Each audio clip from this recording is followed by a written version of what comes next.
जय हिंद, welcome to bright maths. आज मैं फिर से तीसरे एपिसोड के साथ हूं और आज मैं फिर रेलवे एग्जाम में पिछले एग्जाम में जो पूछा जा चुका है उस क्वेश्चन का सॉल्यूशन लेकर के आया हूं।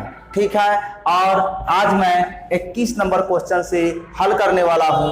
अब आप कहिएगा 21 नंबर से ही क्यों, इससे पहले का क्वेश्चन, तो इससे पहले का क्वेश्चन हल किया जा चुका है एपिसोड 1 और एपिसोड 2 में। अगर आप देखना चाहते हैं तो जाकर के देख सकते हैं, ये वीडियो आपको प्लेलिस्ट में मिल जाएगा या फिर उसका लिंक डिस्क्रिप्शन या फिर आई बटन में मिल जाएगा। आइए क्वेश्चन नंबर 21 को देखते हैं, ये क्या कहता है। क्वेश्चन 21 ये कहता है कि 301 तथा 501 के बीच की ऐसी प्राकृत संख्याएं जो 7 से विभाज्य हैं उनका योग है। यानी 301 से लेकर के 501 के बीच, यहां भी ब्रैकेट में दे दिया गया है 301 से 501 के बीच, यानी इतना को लेकर के इनके बीच जो भी संख्याएं हैं जो 7 से विभाज्य है उन संख्याओं का योग पूछा है। अगर 301 7 से विभाज्य है तो इसको भी शामिल कर लेना है, और 501 अगर 7 से विभाज्य है तो इसको भी शामिल कर लेना है। ऐसा ये क्वेश्चन कह रहा है, इसको छोड़ना नहीं है अगर विभाज्य होगा तब। तो देखते हैं 301 7 से विभाज्य होता है कि नहीं। तो 7 चौके 28 और शेष हमारा 2 बचेगा, 1 उतारेंगे यानी 7 कैसे कट जाने वाला है। तो पहली संख्या तो 301 हमें लेना ही होगा। उसके बाद दूसरी संख्या जो हमारा आएगा वो ये 7 से विभाज्य है तो इसमें 7 जोड़ देंगे तो 308, ये भी 7 से विभाज्य होगा। फिर 7 जोड़ेंगे तो 315 हो जाएगा जो कि 7 से विभाज्य होगा। इसी अब अंतिम संख्या कौन होगा जो 4 से विभाज्य होगा, यानी 501 है या नहीं या इससे कम, ये देखना है। इसलिए हम क्या करेंगे, इसमें 7 से भाग देंगे तो 7 7 49, घटाएंगे तो ये 1 और ये कैंसिल 1। अब 7 एकम 7, क्लियर। तो शेष हमारा बच जाएगा 4, क्लियर। तो 501 7 से विभाज्य नहीं है तो 501 तो इसमें नहीं होगा, यानी 501 से कम होगा। कितना कम, तो शेष 4 बच गया है तो 4 कम ही होगा, क्योंकि 501 में से 4 घटा देंगे तो जो संख्या प्राप्त होगा वो 7 से विभाज्य होगा। तो 11 में से 4 गया 7, ये आपका 9 और ये 4, यानी कि 497 हो जाएगा, 497। ठीक है। अब ये जितनी भी संख्या है ये सब के सब 7 से विभाज्य है, इनका योग ज्ञात करना है। अब क्या करना है योग ज्ञात करने के लिए, अब इसको इसके बीच की कितनी संख्या होगा यहाँ से यहाँ तक ये तो पता नहीं है, तो ये मालूम करना है। तो इसको मालूम करने के लिए हमें करना क्या होगा, तो n निकालना होगा, यानी कि नंबर ऑफ टर्म, कितने टर्म है। तो इसके लिए क्या करना है, सबसे अंतिम जो संख्या है 497, इसमें से माइनस कर देना है फर्स्ट टर्म को, है ना, 301, और इसमें भाग देना है 7 से। ठीक है, और इसमें +1 कर देना है। तो अब आपको क्या हो जाएगा, निकल जाएगा नंबर ऑफ टर्म। ठीक है, टोटल यहां से यहां तक। ठीक है, क्या करना है, लास्ट टर्म में से फर्स्ट टर्म को घटा देना है, last term minus first term divided by 7। ठीक है, और क्योंकि 7 का ये गुणज है इसीलिए, और +1 कर देना है। तो आपका जो संख्या आएगा यानी कि कितने टर्म है वो निकल करके आ जाएगा। इसको घटाएंगे तो 7 में से 1 गया तो आपका 6 बचेगा, और ये हो जाएगा 9 में से 0 जाएगा तो 9 ही रह जाएगा। आइए 4 में से 3 तो 1, 196/7 जोड़ 1,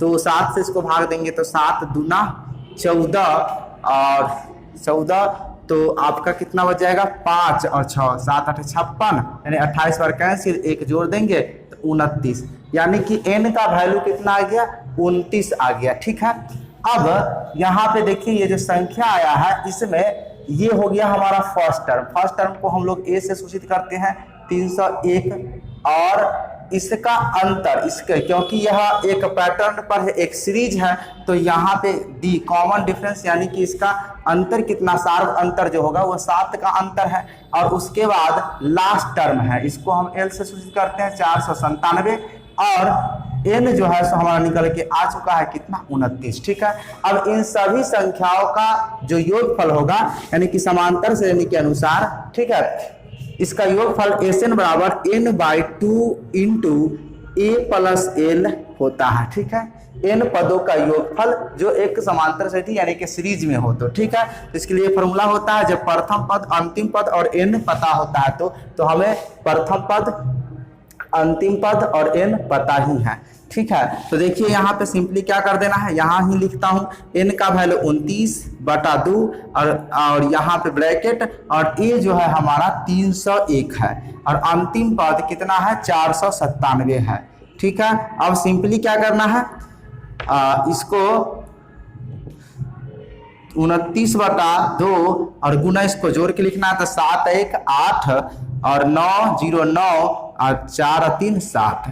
अब क्या करना है, 2 से ये कट जाएगा तो 2 3 6 और 2 9 18, 2 9 18, 399 बार ये कैंसिल। अब इसको सिंपली गुना कर देना है, कितना से 29 से, तो 399 में 29 से गुना करेंगे तो कितना आ जाएगा आपका, देखिए 9 9 81 का 1 हासिल 8, 9 9 81 8, 89 के 9 हासिल 8 और 9 3 27 8, 27 8 35, फिर 2 से 9 दूना 18, 9 18 19, 3 6 7, इसको जोड़ देना है तो 1 8 9 17 के 7 हासिल 1, 9 5 14 15 के 5 हासिल 1, 7 3 10 11, 11,571 और ये इसका यानी इसका गुणनफल 29 गुने 399 का जो गुणनफल आया वो 11,571। क्लियर, तो यही आपका राइट आंसर हो गया। ऑप्शन की बात करें तो ऑप्शन डी आपका राइट आंसर हो जाएगा। आई होप कि ये प्रश्न आप अच्छे से समझ गए होंगे। चलिए नेक्स्ट क्वेश्चन को देखते हैं। क्वेश्चन नंबर 22 देखिए क्या कहता है, यदि किसी 2 अंकों वाली संख्या को सबसे बड़ी 1 अंक वाली प्राथमिक संख्या ब्रैकेट में लिखा हुआ प्राइम नंबर से विभाजित किया जाए तब शेषफल का मान 4 होता है। यदि उस संख्या के दोनों अंकों का अंतर 4 है तब संख्या है, यानी कि यहाँ पे 2 अंकों के जो संख्या है उसको सबसे बड़ी 1 अंक वाली प्राथमिक संख्या यानी कि यहाँ पर प्राइम नंबर, तो प्राइम नंबर कहते हैं कि इसको अभाज्य संख्या यानी कि वैसी संख्या जो केवल 1 और स्वयं से विभाजित हो उसी को हम लोग क्या कहते हैं, प्राइम नंबर कहते हैं। ठीक है, उससे भाग दिया जाता है तो मान कितना आता है, शेषफल 4 होता है। ठीक है, और वह दोनों अंक जो इकाई दहाई से बना हुआ होता है उसका अंतर 4 है। कितना है, 4 है। वह कौन सी संख्या है, तो सबसे पहले बात यह कि शेषफल आपका 4 होता है। क्लियर, और उसमें भी कौन सी संख्या से भाग देने के लिए कहता है, प्राइम नंबर से, सबसे बड़ी प्राइम नंबर और 1 अंक, तो यानी कि 1 अंक की सबसे है ना बड़ी अभाज्य संख्या होता कितना है, 7 होता है। 7 होता है ना, प्राथमिक संख्या उसी को बोलते हैं अभाज्य संख्या को। तो अभाज्य संख्या हमारा 7 हो गया।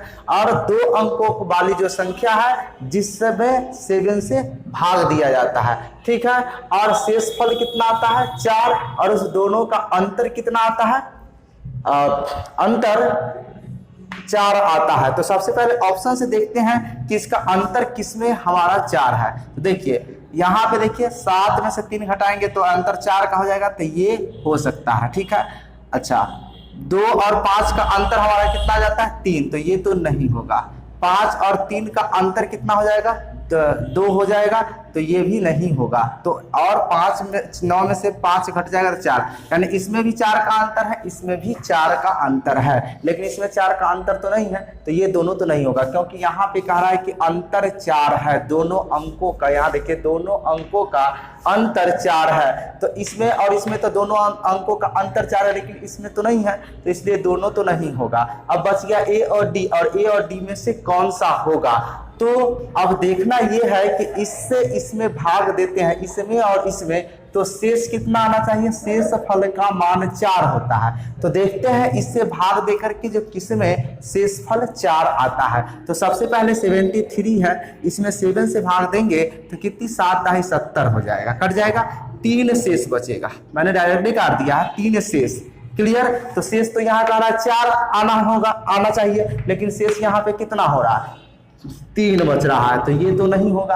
अब देखते हैं 95 को, फिर 7 से भाग देते हैं, है ना। तो 7 से भाग देंगे तो 7 एकम 7 2 और 7 तिया 21, 7 चौक 28 नहीं लगेगा, 7 तिया 21 ही होगा, यानी घटाएंगे तो शेष हमारा 4 बच गया। क्लियर, समझ में आ रहा। तो इसमें भाग दिए तो शेष 3, इसमें भाग दिए 95 में तो शेष हमारा 4, और यहाँ पे कह रहा है कि शेष कितना होना चाहिए, 4 होना चाहिए, तो शेष भी 4 आ गया। ठीक है, और इसके अंकों का अंतर भी 4, यहाँ पे कह रहा है अंकों का अंतर 4 है, और शेष 7 से भाग देने वाले सबसे बड़ी अभाज्य संख्या से भाग दिया जाता है तो शेष भी 4 आता है। तो कौन सी संख्या हो जाएगा, ऑप्शन डी आपका राइट आंसर हो जाएगा। क्लियर, आई होप कि आप अच्छे से समझ गए होंगे। चलिए नेक्स्ट क्वेश्चन की ओर चलते हैं। क्वेश्चन नंबर 23 देखिए क्या कहता है, यदि x एक सम संख्या है तो अगली विषम संख्या क्या है। ठीक है, x कौन सी संख्या, सम संख्या, तो अगली विषम संख्या क्या होगा, तो ऑप्शन बी हो जाएगा राइट आंसर। कैसे, तो देखिए यहाँ पे ये 2 क्या है, सम संख्या, तो सम संख्या में कितना जोड़िएगा, तो 1 जोड़िएगा तो आपका विषम आ जाएगा। फिर देखिए ये 4 क्या है, सम संख्या, 1 जोड़ते हैं तो क्या आता है, 4 1 5, तो ये सम संख्या हो गया। सम संख्या में अगर आप 1 जोड़ देते हैं तो क्या आता है, विषम संख्या। कौन सी संख्या आता है, विषम संख्या आ रहा है। और आपसे भी क्या कहा है कि x सम संख्या है, तो इसमें कितना जोड़ेंगे, 1 जोड़ेंगे तो ये क्या हो जाएगा, विषम कहलाएगा, इसीलिए आपका राइट आंसर बी हो जाएगा। क्लियर, समझ गए। चलिए नेक्स्ट क्वेश्चन की ओर चलते हैं। क्वेश्चन नंबर 24 देखिए क्या कहता है, क्वेश्चन नंबर 24 देखिए क्या कहता है, वह न्यूनतम धनात्मक पूर्ण संख्या n जिसके 24 विभाजक है नहीं है। यानी कि यहाँ पे 4 ऑप्शन दिया गया, ठीक है, और कहता है वह पूर्ण संख्या जो ऑप्शन में दिया गया है उसमें से ऐसी कौन सी संख्या नहीं है जिसके 24 विभाजक है। यानी कि वह कौन सी संख्या इसमें नहीं है जो 24 संख्या से कटता है। कितनी संख्या से, 24 संख्या। 24 संख्या कहने का मतलब 24 से नहीं, 24 अलग अलग संख्या से कटता है, वह कौन सी संख्या इसमें नहीं है। यहाँ पे यह भी लिखा है 1 तथा n दोनों को लेकर के, है ना, 1 तथा n यानी 1 से लेकर के 1 2 3 डॉट डॉट n तक जो भी संख्या आता है उन सभी संख्या को लेकर के, यानी कि इसमें जितने भी संख्या आती है उन सभी n यानी कि प्राकृत संख्या, नेचुरल नंबर, उन सभी संख्या से, यानी कि 24 तरह के संख्या से इसमें से कौन नहीं कटता है, ये देखना है ना। तो आइए देखते हैं, इसको समझिए। सबसे पहले कि मान लीजिए ये 10 है, तो 10 किस किस संख्या से कट सकता है, 1 से कट सकता है, ठीक है, 2 से कट सकता है, 5 से कट सकता है, 10 से।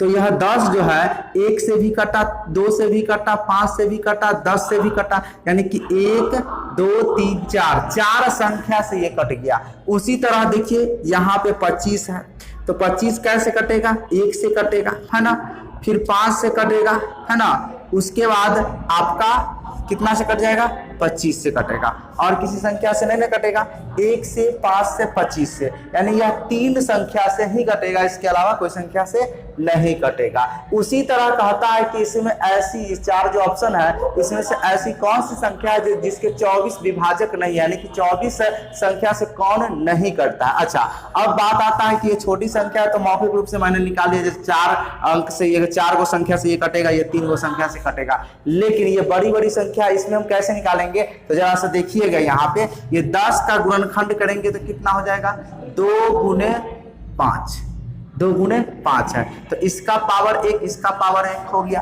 अब यहाँ पे देखेंगे क्या करेंगे, 2 एक बार आया है ना, तो इसको 1 प्लस 1 गुना, ये 5 भी एक बार आया है तो 1 प्लस 1 करेंगे तो 2 गुने 2 यानी कि 4 आ गया, यानी कि ये 10 जो है 4 गो संख्या से कट जाएगा। क्लियर, 4 गो, 1 2 5 10 आ गया। उसी तरह 25 को देखिए, 25 का गुणनखंड करेंगे तो 5 गुने 5 आएगा, इसका यानी इसको हम लिख सकते हैं कितना, 5 का पावर 2, पावर 2 आया तो क्या करना है, 2 है ना, अब प्लस 1, 2 प्लस 1, पावर जितना होता है उसमें 1 जोड़ देना है, यानी कि तो कितना हो जाएगा, 3 हो जाएगा। ठीक है, तो ये 3 गो संख्या से कटेगा। तो देखिए ना, ये 3 गो संख्या से कटा है कि नहीं कटा है।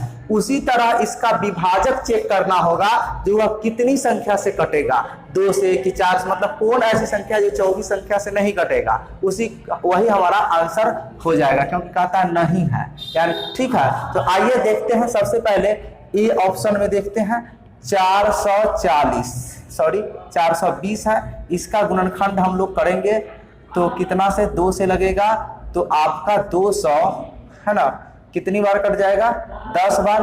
फिर 2 से अगर आप भाग दे देंगे तो 105 बार कटेगा।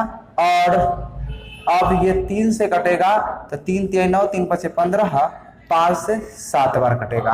क्लियर। तो ये कितनी बार आ जाएगा इसका गुणनखंड, 2 का स्क्वायर 2 बार, 3 1 बार, 5 भी 1 बार और 7 भी 1 बार। ये इसका गुणनखंड हो गया। क्लियर, ठीक, समझ में आ रहा है। चलिए अब इसको मैं मिटा देता हूं और यहां से मैं क्या करता हूं, इसके विभाजक ज्ञात करते हैं। तो क्या करना पड़ेगा, ये 2 है तो 2 के पावर में 1 जोड़ देना होगा। तो 2 के पावर में 1 जोड़ेंगे तो 3 हो जाएगा। इसके पावर में 1 जोड़ेंगे तो 2, इसके पावर में जोड़ेंगे तो 2, इसके पावर में जोड़ेंगे तो 2। इस तरह से कितना हो जाएगा, 2 दूना 4 है, 2 दूना 8, 3 24, यानी इसके 24 विभाजक है, यानी कि 420 जो है 24 संख्या से कटेगा। तो ये आंसर हमारा नहीं होगा। आइए ऑप्शन बी देखते हैं। ऑप्शन बी हमारा क्या है, ऑप्शन बी 240 है। कितना है, 240।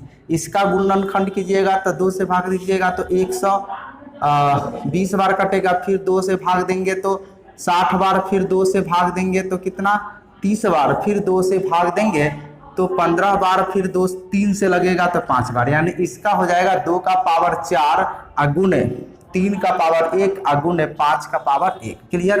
तो यहां से आप इसका विभाजक निकालिएगा तो पावर 4 है तो 4 में 1 जोड़ के मल्टीप्लाई कर, यानी कि 4 1 5 हो जाएगा। इसका पावर 1 तो 1 1 2 हो जाएगा और इसका पावर 1 है तो यह भी 2 होगा। तो 2 दूना 4 5 20, इसका विभाजक 20 है, यानी यह 20 को संख्या से कटेगा। कितने संख्या से कटेगा, 20 संख्या से। हमको क्या कहा है, 24 विभाजक नहीं हो, तो इसी का 24 विभाजक नहीं ना है, ये 20 को संख्या से कट रहा है, यानी कि ये जो 240 है ये 20 तरह के संख्या से कट रहा है। ठीक है, और ऊपर वाला जो संख्या है 420, ये 24 तरह के संख्या से कट रहा है। तो इसका 24 विभाजक, इसका 20 विभाजक हो गया। और आपको कह रहा है कि जिसके 24 विभाजक नहीं है वही संख्या चुनना है, तो इसका 24 विभाजक नहीं है, तो आपका राइट आंसर बी हो जाएगा।